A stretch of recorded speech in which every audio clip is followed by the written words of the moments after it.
tekereza nk'umuntu ujya muri comment akajya kuvuga umuntu nabi abizi neza ko ibintu harimo kumuvugaho nta kintu biri bumuhindureho. Kuvuga yuko Bruce Melody ari mwiza cyangwa ari mubi nta kintu bihindura ku mikorere ye, ahubwo atera imbere buri munsi. Miss Rwanda 2021 yajyanye na COVID-19. Ni ibihe bitari bisanzwe kuri Miss Naomi. Nibyo yahise abikora kubera yuko kwifoteje wundi wabonye kuri Facebook cyangwa kuri Instagram irabikwemeza neza. Ushaka kumenya ibindi byihishe nyuma ya Jacques Tuyisenge na Kalise Karasira, nje nitwa Ismael Mwanafunzi.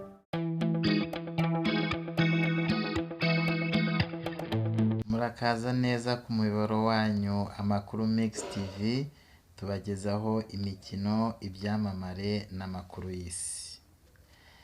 Iri jwi mumaze kumva ndakeka benshi muri mwe bacyumva inyuguti ya mbere bagize ati uyu mugabo turamuzi, uyu mugabo ni icyamamare, uyu mugabo ni umwami w'ibyegeranyo, uyu mugabo nta wundi ni Ismael Mwanafunzi.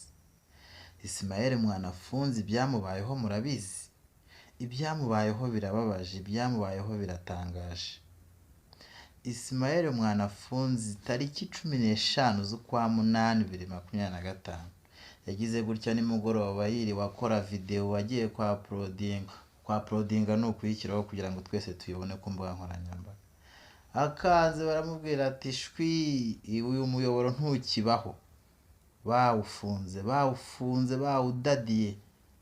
Ismael akubitwa n'inkuba, Ismael abira ibyuya, Ismael ahera umwuka, ariko kandi nawe byakubaho. Ibaze nawe uramutse ufite urwuri rurimo inka ziguha litiro 1000 ku munsi cyangwa 5000 birenga bya litiro y'amata.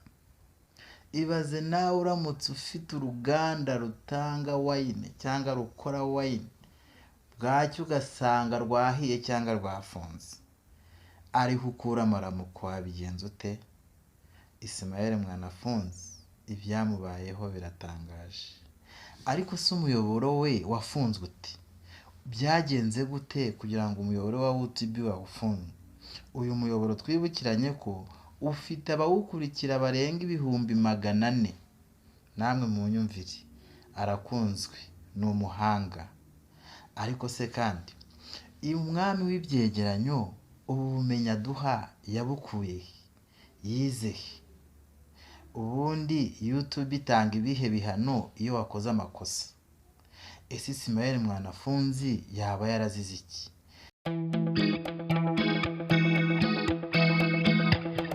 Ismael Mwanafunzi kuba muzi n'abatamuzi, ndabibutsa amwe mu mateka magufi. Ismael Mwanafunzi ubuhanga butangaje yerekana, ushobora kugira ngo yize mu mashuri atangaje, ushobora kugira ngo yize mu mashuri atanga miliyoni 4 ku gihembwe, ubwo ni miliyoni 12 ku mwaka, guhera gardienne kugera hejuru. Reka da, Ismael yatangiye afite imyaka 7 na gardienne ntiyayize, ariko yatangiriye hariya ku Kamonyi mu ntara y'Amajyepfo y'u Rwanda. Amashuri abanza yayize Kamonyi, naho ayisumbuye ayiga mu rwunge rwa Mutagatifu François Kansi Gisagara hepfo iyo. Nyuma y'amashuri yisumbuye yize itangazamakuru muri Kaminuza y'u Rwanda i Butare. Namwe mwumva umuntu wize muri aya mashuri mvuze akabona amabursi mujyana muri iyi kaminuza mpuzamahanga y'i Butare, yari umuhanga cyane. Yakoze ku maradiyo atandukanye harimo Salus Radio, Contact FM, yakoraga Dunia Yetu, Radio Isango Star, ubu ari gukora kuri Radio Rwanda aho akora ibyegeranyo ari nabyo abereye umwami wabyo. Ismael Mwanafunzi yarubatse, afite umudamu witwa Mahoro Claudine mwiza cyane, aho bakoze ubukwe tariki ya 1 Nyakanga 2023. Ismael Mwanafunzi afite umwana w'imfura wavutse tariki 11 z'ukwa gatatu 2024. Ismael Mwanafunzi ni umuhanga, ni umwami w'ibyegeranyo. Ntabatindiye rero dukurikirane ibihano iyo wakoze amakosa YouTube itanga nibihe, kuko abenshi muri mwe hari n'abafite ama YouTube channel, mujye munabyirinda. Ismael Mwanafunzi yaba yarakoze iki ariko amakuru nkurura ashobora kuba ngo yarazize hariya kwa Kisedeki. Reka tubikurikire nditabaza umuhanga w'inshuti yanjye Bisaniro Empire.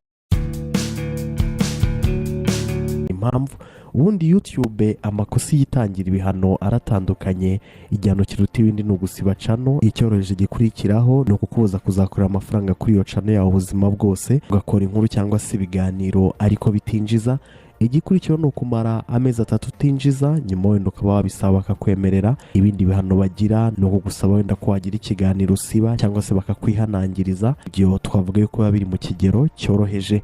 igihano kiruta ibindi rero YouTube itanga cyo gusiba cano, ibyo wari ufiteho byose bikagenda ukayibura iteka, biterwa kenshi no kurenga ku mabwiriza yayo cyangwa se ugakora amakosa menshi akagenda yisubira, nuko bakaguhana bagahita basiba niyo cano. Kuri Ismael Mwanafunzi dore icyaba cyarabiteye. mu minsi ishize mugomba kuba mwarabonye imitwe y'inkuru zo mu Rwanda yiyandika mu Cyongereza cyangwa se mu zindi ndimi, kandi ababyanditse babishyize mu Kinyarwanda. ibi byitwa autodubbing. YouTube rero muri icyo gihe ndetse na n'ubu, dore ko hari cano zo mu Rwanda n'ubundi titire zabo zigaragara mu zindi ndimi mu gihe baba batarabihinduye.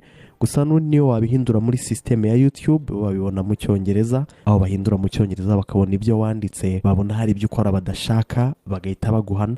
byatangiye leta ya Kongo ivuga ko mu Rwanda bashyigikira intambara iriyo, bajya kuregera YouTube ko cano zo mu Rwanda zishyigikiye uriya mutwe. ubwo ni wa mutwe wa M23. ubwo mvuze M23 wenda kugira ngo bitaza wenda no kumvikana cyane, nuko rero Kongo yishyura amafaranga menshi ngo bafunge umunwa cano zo mu Rwanda, mbega bafunga umunwa itangazamakuru rireke gutangaza ibiri kuberayo. bakoreshaga amarobo, rimwe na rimwe abantu ubwabo bakabyisuzumira. byarabaye birakorwa, wakora inkuru igaragara ko ishyigikiye M23 bakaguhana. hari shene nyinshi zasibwe, hari nyinshi zambuwe uburenganzira bwo kuzinjiza iteka ryose, hari zambuwe kwinjiza mu mezi 3 gusa hahanwe benshi. bitari ukugendera kuri titire gusa, bivuga ko Kongo yanohereje urutonde rwa shene ziyiteye inkeke, YouTube igaheraho izisiba. mbega hari urutonde babonye bati muyisibe ni muyisibe, yishyura akayabo, nuko nyine YouTube irasiba.